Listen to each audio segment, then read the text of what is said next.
It's Friday. Why do we keep trying to bring that song back? We on Friday? don't. You did it, and I sat there this time. I'm like, I'm not saying I'm not going to try to do a song. I'm not going to try to do anything, and you do it. Dang. That's all. See, it worked. My plan worked. Everyone for the fun Fridays. Whatever. Okay. My bad. I just was trying to cut you off before you did it, and okay. I didn't know that you were not going to do it. But this week, it's an exciting one. This one is. We say that about a lot of them. This one, it's not Get your thumbs ready. Yeah, your thumbs. This one's not really like my favorite passion, but it's one of those things that our son loves video games. Our kids love most of them. Most of the video games? Most of our kids love Most of our kids love video games. Specifically our son, though, really loves video games. And so being able to find some ways to meet your kids where they're at when they have a love for video games. That's what this episode is all about. We're going to talk video games and some really cool things that you can do with this idea. Video game date night. Whenever I say video game date night to you, what do you think? I think of sitting in the living room with the kids and playing video games. Oh, okay. I was fixing to say that maybe you were like, yeah, it's like not my thing, or I'm like, oh, video games, or but. So I thought that might have been where you were going to go when I asked that question, but you didn't. So, okay. It's not my thing, but I figured since I'd already said that in the intro. Well, that's true. Sorry, guys. It isn't really, I don't love video games. I used to love video games when I was younger, and I think you did too. Yeah. But just as an adult, you just don't have a whole lot of time, and so you got to cut out certain things that maybe you aren't super passionate about, and video games I'm not that super passionate about. And then today's video games are hard. Yeah, they are. Well, I think it depends on if you're involved in them or not, right? And I know a lot of people my age that still play video games to this day. It's still their thing. No shame in your game. So yeah, no, maybe this is like you're all over this area, but for a lot of us parents, we don't get into video games maybe like we used to. I grew up on video games. I used to love playing them as a kid. I would remember there would be nights to where I would stay up all night long playing video games.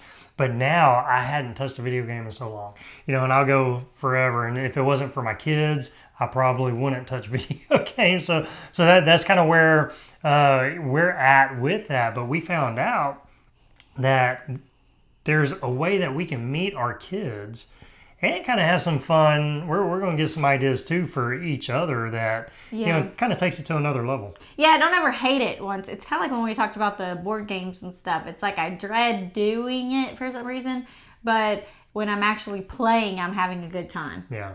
But I don't think my thumbs are really up to par for the video games. It takes a lot of work. I mean, you got to build your thumbs. Yeah, I will get my wrist will start cramping when I'm trying to play because I'm like.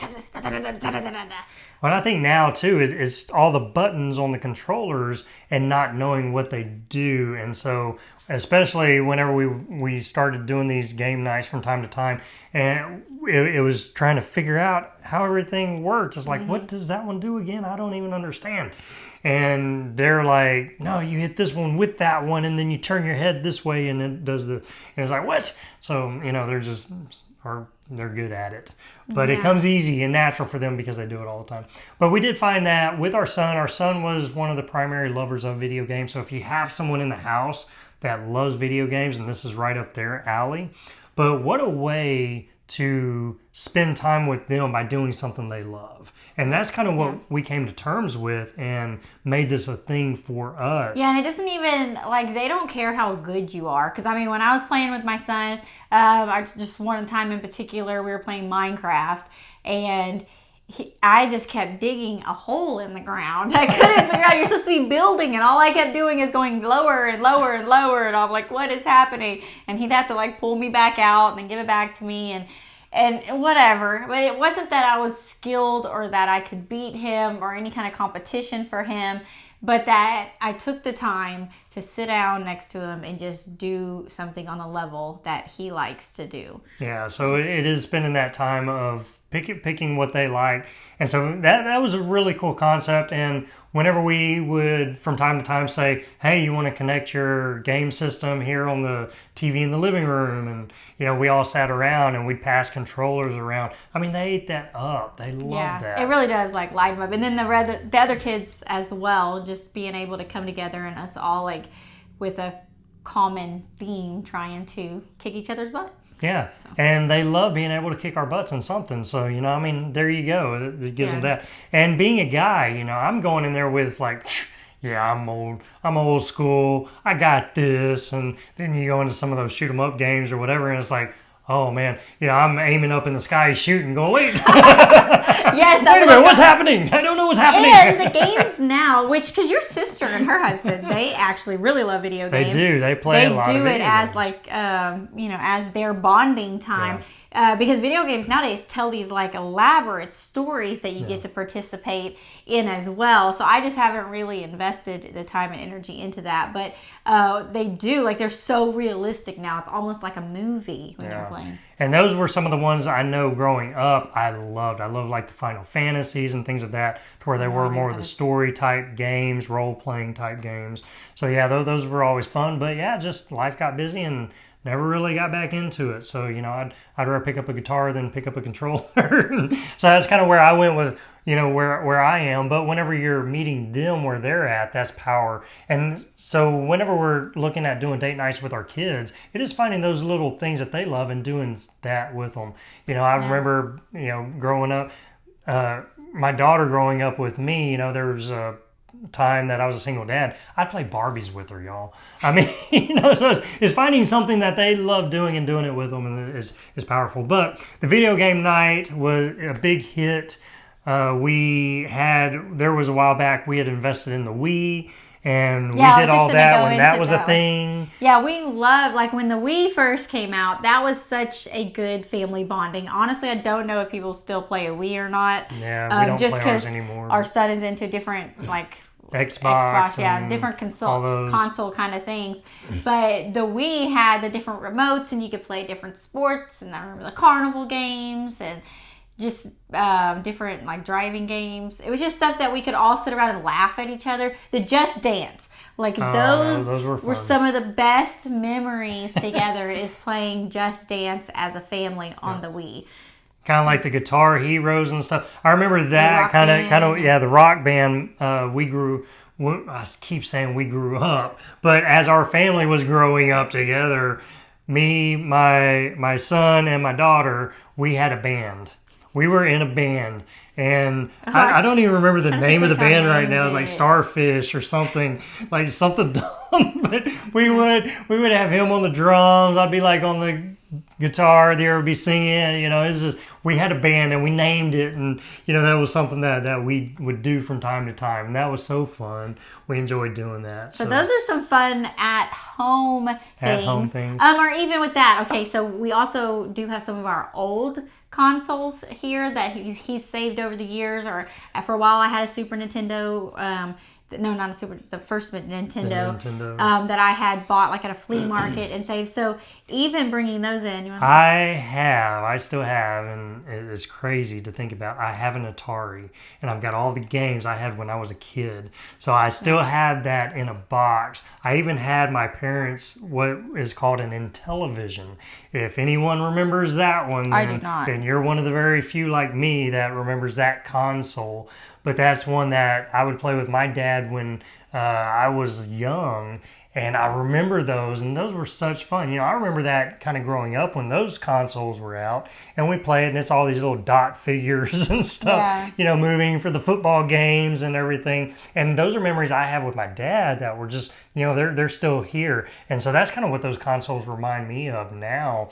But we even took those old consoles and were able to hook them up to our TVs, our new age TVs, and play some of those games with our kids. And they loved they're floored by what what the technology was then to what it is now. Oh man, it was so crazy. So, that's another thing. Maybe you have an old console, or you can get your hands on some old system or something and just see, play around with that. That's a fun idea as well in the video game genre that maybe you could use as date nights too with your kids. And then they also have like different places out in the world that you could go to. But before we do that, you want to tell them about the Whiplash. Have you heard? The Enjoying the Holiday Challenge is back. Last year, I said enough is enough with all the rushed hustle and bustle that comes with the holiday, and I wanted to do something that changed, that slowed down time and allowed me to enjoy and be present with my family during the holidays. So I decided to throw out all of the expectations I had and slow down our schedule, and I invited some friends to join me, and I want you to join us this year too. And it's really exciting because we're using this book called Bring Back the Merry, 25 Days of Great Joy for Christmas by Candace Cameron Bure, and I cannot wait to see what God does during this time. This challenge is not about doing more, fitting more into our schedule or making things bigger and better. This challenge is about doing more of what matters, which is slowing down and in being present and enjoying our time with our family. So if the holidays have been leaving you feeling like I did with these unrealistic expectations or packed out schedules, I want you to join me. Click the link in the show notes and get signed up today. Now back to the episode. Oh, okay, yeah. It's the last one. That's another stay-at-home app game. Yeah, so this one, it does cost a little bit of money, but like it's a one-time thing you download. It's like $5 or something. Totally worth it. On smart TVs or whatever, you can download the app. Yes, so it's called Whiplash, and this game is like attached to your cell phones. So it asks, like you put it on the big TV, and then you each have your cell phone as like your texting in answers device. And stuff, which are all in the same game. And so, and you have to like answer the question within, so like, I can't even remember. You're voting on people's answers. So you get like a couple questions and you have to type in answers for it, and then you're voting on the best one. And so it's a goofy game. You'll get some off the wall. It's funny, sort of like silly apples to apples. Like our kids were older when we were playing, so we could just do some really funny stuff on there. And like when you're voting on something and you don't know whose you're voting on, right, exactly. You're just picking one. But we have had so much laughter sitting in the living room on the couches playing this game because, I mean, you throw a fart joke in there or something like, and everyone dies laughing. Poop, whatever, and you just do something kind of inappropriate like dies that. Laughing because it's smelly. Sorry. Moving on. Oh, man. But yeah, Whiplash was so much fun. So yeah, maybe it's an app game. That they have different ones out there. That's one that we fell in love with. We would do Whiplash nights from time to time, and that was really fun. And I think we learned it from our college-age daughter. Yeah. She told us about it, and so then we looked and we're like, oh, yeah, this is fun, and we have it on our TV, so when we have all of them around, or we don't really want to, you don't really want to get up to do anything, but we still want to do something together, we'll play Whiplash. Yeah, so this is fun, really fun. Those are some at-home video game ideas that you can do with your whole family. Maybe it's just a solo date night that you're having with your step kid or your biological kid or something like that, and y'all can just do one-on-one dates too. Yeah, and like you could bring the whole console down like he was talking about, and unless you already have it hooked up downstairs. But like for us, we don't anymore. We used to. Or go up into their room. Yeah, that's cool too. Yeah, and tell them like plan ahead of time. I remember a time me and my son were doing a date like that, and I let him know like, hey, when do you want to do your video game date? And like he kind of even cleaned his room for me. It was a win-win. Yes, I mean it wasn't perfect, but I could sit down. So it was nice. Yeah, it was nice. That's good. That was sweet of him. Like he was preparing the way for me. But that just shows the excitement that our kids can have just having that solo time with us too. So that's really powerful. So you want to tell them about the last one? Okay, so then the last thing is you can actually go out into doing a video game date. Like there's different arcade places out there that you probably have in your town that you've heard of. But then there's also some that are like little hidden secret jewel kind of things. So like one that we went to one year for my son's birthday was this like warehouse looking place, and they had all these old consoles set up, like rows of like Sega Genesis and rows of Super Nintendos, and computer games with like the old school stuff on it. And you got to go and you paid a fee to go in, maybe $10-15, and you got a wristband, and then you could play any game that you wanted. So that was really cool. It was really dark in there, but it was just neat. And then there's also places that have like set up with like computer games and stuff where you can go in and play new age stuff like that, but you're playing together. There's some locations that have, I don't know if you were jumping in, you were looking at me and nodding. Well, I think you were going on and continuing, but yeah, then you've got the old school arcades. So those are still a thing to where they have set up all the old school arcade games, the Pac-Mans, the Mortal Kombats, and all that. Yeah.